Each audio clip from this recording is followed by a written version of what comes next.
예, 가계부채가 1,100조 원에 이르자 정부가 부채관리 방안을 내놓았습니다. 원금은 놔두고 이자만 갚는 이 장기거치식 주택담보대출을 사실상 퇴출하는 방향입니다. 내년부터는 은행에서 대출받기가 지금보다 까다로워질 것으로 보이는데요. 자, 김방희 생활경제연구소장 그리고 박원갑 KB국민은행 부동산 수석전문위원과 함께 알아보겠습니다. 네, 두 분 어서 오십시오. 네, 안녕하십니까. 자, 먼저 김방희 소장님께 좀 여쭤봐야 될 것 같은데요. 가계부채가 지금 1,100조 원. 이 정도 굉장히 심각한 규모입니까? 그러니까 외환 위기 전에 제가 기억하는 가계부채 총 규모가 186조 원이었거든요. 186조. 네, 20년 만에 거의 6배 가까이 뛰었다는 뜻입니다. 그동안 나타났던 여러 가지 문제점을 좀 종합해 보면 처음에는 우선 중산층 같은 경우에는 원리금 상환 부담 때문에 소비 여력이 많이 줄게 되죠. 가처분 소득이 줄어드니까. 그래서 내수 시장이 살아나지 않고 있다 이런 지적들이 있었는데 최근 들어서는 가계부채로 인한 문제가 보다 직접적으로 나타나고 있습니다. 뭐냐면은 중산층 이하 계층에서 상환 능력이 되지 않는데 빚을 많이 얻어서 집을 산 가구 같은 경우에 연쇄 부실화될 우려가 커지고 있는 것이죠. 그러니까 과거에 좀 추상적인 가계부채의 위협이 있었다면 지금은 상당히 구체적이고도 임박한 가계부채의 위험이 도사리고 있다 이렇게 봐야 되겠습니다. 그래서 정부가 부채 관리를 하겠다면서 이제 방안을 그렇습니다. 내놨고 이렇다 보니까 이제 은행이나 현장에서는 여러 문의 전화가 온다고 들었습니다. 어떻습니까? 한마디로 말하면 이제 이자만 좀 몇 년 동안 내던 것을 이자랑 원금이랑 같이 갚아라 이렇게 바뀐다는 거잖아요. 그렇습니다. 그게 핵심이라고 보면 될 것 같죠. 아예 대출을 낼 때부터 원리금을 균등해서 갚아라 이런 어떤 시그널이라고 보면 되는데요. 지금은 대체적으로 이제 거치 기간을 3년에서 한 5년 정도를 두고 있죠. 근데 이거를 아예 내년부터는 1년 이상 두지 말아라. 그래서 뭐 돈만 이렇게 빌려놓고 이자를 이제 어떻게 보면 내는 이런 대출을 이제 원천 이제 봉쇄한다는 어떤 그런 측면이 있는 것 같고요. 그리고 이제 그 일반적으로 연봉이나 이런 소득에 비해서 아니면 이런 담보 금액에 비해서 한도를 좀 넘어서는 경우가 있거든요.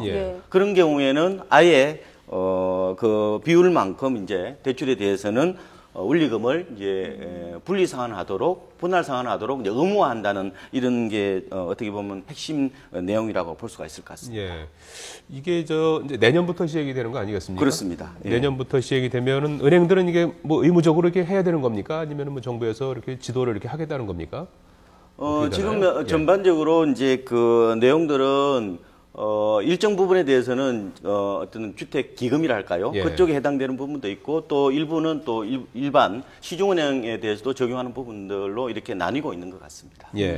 기존에 그러면 이제 뭐 이렇게 이제 장기 거치식 그 담보대출이 이제 일반화돼 있지 않습니까? 그렇죠. 뭐 몇 년 정도는 뭐 있다가 또 그것도 연장도 또 되지 않습니까? 뭐 원금 안 갚아도 뭐 또 연장하고 해서 이제 오랫동안 거치하면서 이자만 계속 이제 갚는 그런 형태가 이제 많이 있는데 이렇게 되면은 확실히 이제 돈을 빌리는 입장에서는 조금 아무래도 좀 제한이 될 것 같은데요. 조금 조심스러울 수밖에 없는 게 있죠. 특히 이제 내년에 시행되는 것 중에 주목할 만한 게 이게 스트레스 금리라는 게 이제 적용이 되는 거거든요.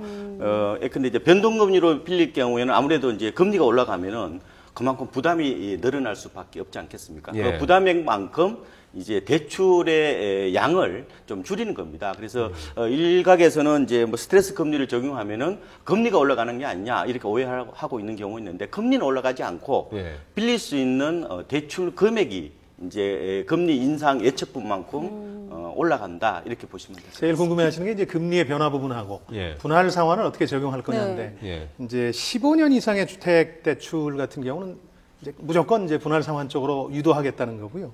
또 대출 금액이 큰 경우도 그렇고 아까 말씀해 주신 것처럼 이제 거치 기간은 3년에서 5년 정도에서 1년 이내로 다 하라는 거고 또 이제 기존 대출 아까 말씀하신 만기 연장할 때도 가능하면은 이제 분할 상환으로 돌려라 그런 얘기입니다. 그러면 구체적으로 질문을 드리면 만약에 내년부터 거치 기간이 끝나는 예를 들어 뭐 차입자가 있는데 연장이 쉽지 않을 거잖아요. 그럼 올해 안에 다시 대출을 받아야 되는 건가요? 그래서 이제 이런 얘기들도 지금 나오고 있습니다. 내년부터라고 그러면 그 남은 기간 동안에 오히려 대출 받아야 되는 거 아니냐. 그래서 시중에서는 호스 효과라는 표현도 쓰더군요. 풍선 효과와 달리 호스 효과는 뒤쪽에 이제 호수를 막으면 앞쪽이 부풀어 오르는 거 아닙니까? 근데 제가 보기에는 이제 이런 정도의 일종의 행정지도 사항이 알려지면 금융권이라는 게 대개 거기에 이제 조기에 좀 따르는 경향이 있어서 창구의 분위기는 예전처럼 쉽게 받지는 못할 겁니다. 또 한 가지 여쭤보면 지금 그래픽이 나가고 있는데 마침 대출 심사 요건이 강화된다고 했거든요. 그렇습니다. 기존에는 이제 담보 중심이었는데 어떤 소득이나 그런 상환 능력 중심으로 하겠다는 건 뭐 소득 증빙을 더 하란 이런 얘기인가요? 소득 증빙의 방식이 까다로워지는 겁니다. 예를 들어서 예전에는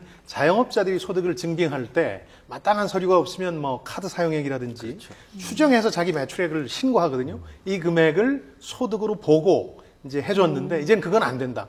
정부와 공공기관이 발행하는 이제 명확한 서류들로만 가능하다. 예를 들어서 우리가 잘 아는 원천징수 영수증이라든가 소득금액 증명원이라는 게 있습니다. 건강보험료 납부 증빙 서류도 되겠죠. 이런 것들로만 소득을 증빙하게 하겠다 그런 얘기입니다. 지금 네. 그렇게 되면은 이제 자연스럽게 이제 그러니까 LTV나 DTI가 좀 강화되는 효과가 있지 특히 않습니까? 이제 청부채 상환 비율이라고 지금 DTI가 그렇죠. 그러면 지방 같은 있죠. 경우가 좀 지금은 그런 규제를 받고 있지 않은데 좀 더 소득을 기준으로 까다롭게 적용을 하면은 지방에 대해서도 사실상 DTI를 도입하는 그리고 소득이 효과가 적은 있다고 사람들이 좀 불리할 것 같다는 생각도 들거든요. 그렇게 될 수밖에 없죠. 그래서 지금 만약에 소득 증빙이 어려운 자영업자라든지 이런 주부 같은 분들은 가급적 올해 이제 그 대출을 받으려는 그런 움직임들이 나타나고 있고요. 그런데 이제 아무래도 집을 사시는 분들이라면은 뭐 급전이 아니라 집을 사시는 분들이라면은 굳이 그렇게 많은 대출을 내서 하는 것은 만약 금리가 올라간다면은 또 다른 위험 요소가 될 수 있기 때문에 신중하는 게 좋을 것 같습니다. 이게 한편으로 그동안에 이제 뭐 가계부채가 늘어나도 뭐 크게 걱정할 게 없다 이제 이런 얘기들을 이제 많이 했던 것이 이제 DTI나 이제 LTV가 있어서 이제 집값하고 이제 한 30-40% 정도는 이제 잡아놨기 때문에 집값이 이렇게 이제 떨어지지 않는 한 이제 문제가 없다 이제 이런 거였잖아요. 그렇습니다. 근데 이제 DTI나 이제 LTV를 놔둔 상태에서 이제 지금은 다른 어떤 그 대출 뭐 제한하는 어떤 그런 그 방식의 제도를 내놨는데 왜 그런 겁니까? DTI나 LTV를 직접 이렇게 손대면 될 것 같은데요. 이거는 일종의 미세 조정이라고 보면 되고요. 예. 대출 정책의 어떻게 보면 궤도 수정 정도로 보시면 될 것 같습니다. 예. 이 DTI나 LTV는 어떻게 보면은 부동산 시장에서는 약간은 상징적인 어떤 측면이 있거든요. 예. 이걸 일종의 이제 돈줄이라고 보면 되는데 이걸 갑자기 막아버리면은 부동산 시장에 좀 충격을 줄 수가 있는 거거든요. 예. 그러면은 어떻게 보면 연착륙을 할 수 있는 방안은 어떻게 보면은 이 제도 자체를 건드리기보다는 운용의 어떤 그런 지혜를 짜는 게 더 낫지 않을까 하는 어떤 현실적인 고민들이 이번 대책에 포함된 것으로 분석이 됩니다. 부동산 시장을 생각하자니 가계부채가 울고 예. 또 가계부채 문제를 풀자니 부동산 시장이 또 우는 예. 일종의 딜레마 상황에 빠진 거죠. 예. 그런데 이미 이제 1년 연장한다. 내년 7월 말까지 LTV나 DTI 규제 완화를 연장한다는 얘기를 해뒀기 때문에 정부 입장에서는 그걸 다시 조의가 어려울 거란 말이죠. 자가당착이 되는 거니까요. 그래서 이제 이번에 종합이란 말 속에 많은 함의가 담겼다고 보는데요. 여러 가지를 내놨습니다. 그러나 핵심적인 부동산 금융 규제에는 손을 대지 않겠다 그런 뜻입니다. 예. 그러니까 뭐 수도꼭지 더움을 찬물이 있는데 그걸 이제 뭐 더움을 틀기도 하고 찬물 섞기도 하고 하면서 미세한 어떤 조정을 지금 하는 그런 과정이 있다라고 이제 봐야 될 것 같은데. 그렇죠. 근본적으로는 지금 부동산 값이 많이 좀 오르고 있기 때문에 이런 대책이 나오는 겁니까? 그렇죠. 어떻게 보면은 지금 부동산 시장은 제 생각에는 약간 그 젖은 장작 같은 생각이 들어요. 예. 이게 아무리 이제 불을 떼려고 한다 하더라도 처음에는 이 젖어 있기 때문에 쉽게 이게 불이 안 붙죠. 예. 근데 어느 정도 말라버리면 확 타버리는 게 있잖아요. 예. 지금 거래량이 최근 들어서 엄청나게 늘고 있는데 올 상반기에 벌써 전국적으로 거래량이 60만 건이 넘어섰습니다. 그러면 이 정도 간다면은 연말 되면은 120만 건 정도 된다는 건데 작년에 비해서 20% 정도 늘어나는 거거든요. 거래량을 보면 약간 과열기가 있기 때문에 그러면은 사실상 이제 더 이상 분부를 떼지 않겠다. 그거보다는 중요한 가계부채를 좀 더 정책적 초점을 맞추겠다. 이런 아마 판단이 있지 않느냐 분석이 됩니다. 그러면 이번 조치가 부동산 시장에는 어떤 영향을 미칠 것 같습니까? 조금 뭐 좀 약간 좀 쿨다운 시키는 냉각 효과가 좀 있을까요?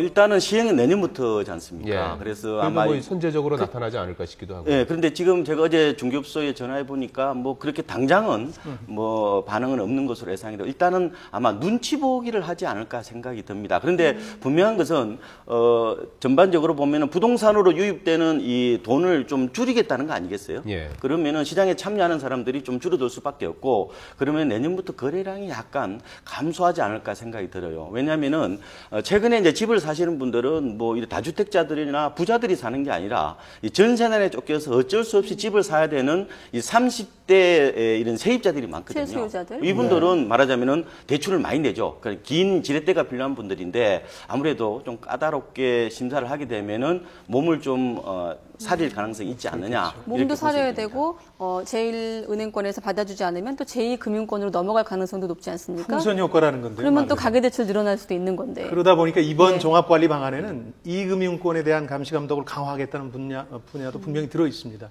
풍선 효과를 예방하겠다 이런 정책 의지는 있는 것 같아요. 그렇군요.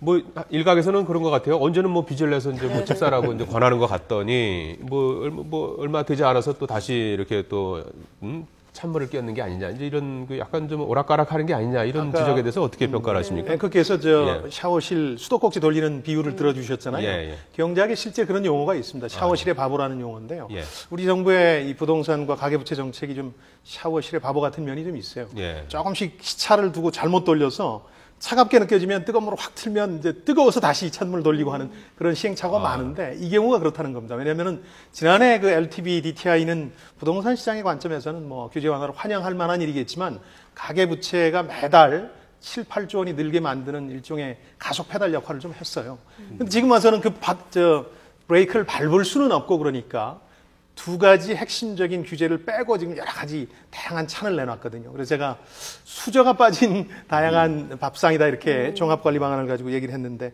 앞으로 이 가계부채 문제에 브레이크를 거는 데는 이걸로는 부족할 거다.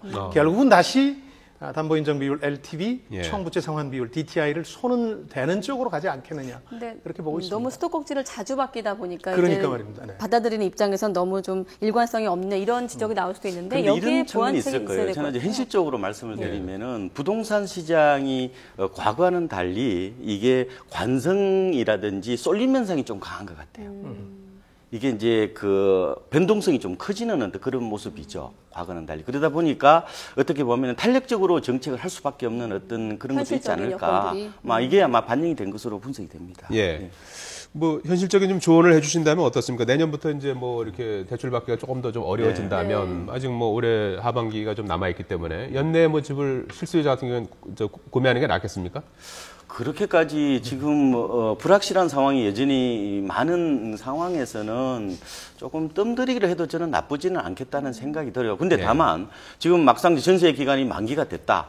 그래서 어디 갈 수밖에 없는 그런 절박한 상황이라면은 뭐 집을 구매해도 되겠지만 약간 투자적인 생각을 갖고 계신다면은 또 미국 금리도 올라간다고 그러지 또 가계부채도 많지 그러니까 조금 관망하셔도 괜찮지 않을까 말씀 나온 보겠습니다. 김에 전세가는 어떻게 전망하십니까? 당분간 이 기조가 이어질까요? 전세는 이번 대책과 관계없이 아마 이게 전세에서 월세로 바뀌는 이른바 이제 주택의 월세화 현상이라고 그러는데 이게 구조적인 문제거든요. 그러니까 이런 구조적인 상황에서는 아마도 전세난은 좀 더 지속이 될 수밖에 없지 않을까 예상이 됩니다. 예. 거꾸로 이렇게 생각해 볼 수도 있죠. 예를 들어서 내년 정도 이렇게 대출이 까다로워지고 원리금 부담이 커진다면 전월세난은 더 부각될 수도 있어요. 사실은 상황이 이제 조금 무리해서 빚을 얻어서 집을 사던 분들이 수요가 줄어들게 되니까 그런 부분도 있을 수 있겠죠. 네. 예. 뭐 끝으로 부동산 장기 전망은 어떻게 보고 있습니까? 장기적으로는 저는 그렇게까지는 우울하게 보지는 않고요. 예. 일각에서는 일본식으로 가는 게 아닌가 그런 우려까지 하고 있는데 그 정도는 아닐 것 같고요. 다만 전반적으로 이제 고령화라든지 이런 것 때문에 주로 이제 저성장 국면으로 좀 간다 이렇게 보시면 될 것 같습니다. 예. 김 소장님 뭐 하반기 경제 전망이 이렇게 낙관적이지는 않은 것 같은데 그럼요. 계속해서 그런 성장 전망이 동력도 나오는데요. 떨어졌고 활력도 많이 빠진 상태죠. 예. 근데 개인적으로는 저는 이제 부동산 문제보다는 예. 이제 가계부채 문제가 우리 경제에 미치는 영향이 훨씬 장기적이고 예. 파괴적이다. 이 부분을 결코 간과해서는 안 된다. 그리고 이제 사실 지난해 같은 경우 부동산 문제를 가지고 경제를 좀 살려보려는 의지가 최경환 경제부총리 팀에 있었던 거 아니겠습니까? 그건 좀 실착이었던 것 같아요. 결국 장기적으로 보면 부동산이라는 게 군부를 떼면 이제 일종의 그 춥다고 그래서 자기 옷 불태우는 것처럼 부작용이 훨씬 큰 경우가 많더라고요. 그런 점들을 좀 유념해 주셨으면 좋겠습니다. 예, 알겠습니다. 김방희 생활경제연구소장, 박원갑 KB국민은행 부동산 수석조문이었습니다. 두 분 고맙습니다. 고맙습니다. 네, 고맙습니다.